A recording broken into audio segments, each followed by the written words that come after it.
Now, what do you say? So let's talk a little bit about that. I have some tips for you.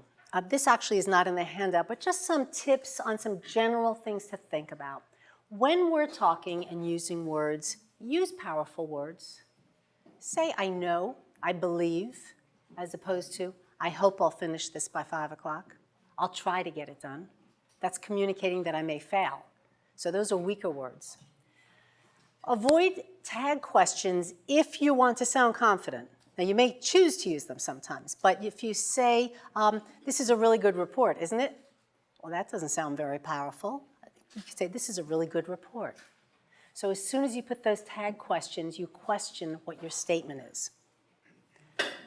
Please avoid disclaimers by coming into a meeting and saying, you may not agree with this, but, because I just set myself up for negativity.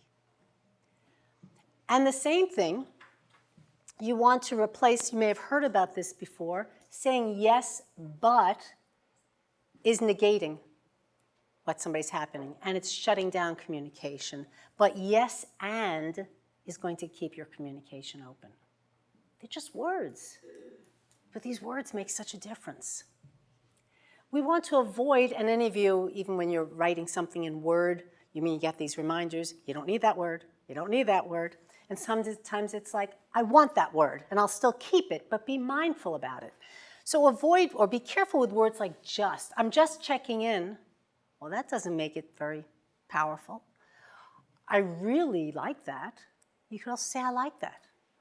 Or, my goodness, so. We'll get to that in a minute. How overused is that word now? But you see this sentence here, we just loved seeing that really fantastic show. I don't need to say all that. I could say, we loved seeing that fantastic show. Now, sure, people who are writers and want to be more eloquent, you may add some of this. But as speakers, we're speaking, we're not writing a novel.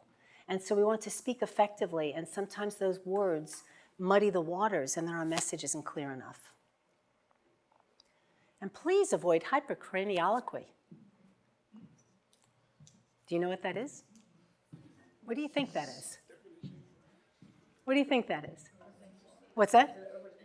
Overthinking? Well, over the brain and using words. So it's using words that are so big that nobody in my audience even understands what I'm saying. Point well taken, right? You don't know what that means, so why should I say avoid it? You don't know what to avoid. So be careful with that. And be careful with buzzwords unless you're speaking in your industry. And of course, be careful of cliches unless it's appropriate for a situation. Who has the ums, the ahs, the you knows, the so, right, and the word fillers? It's probably one of the biggest challenges, and this goes back to what I was talking about, that you can control your message. And how can you get rid of these word fillers? We're starting a statement, so, everybody does this now. So annoying.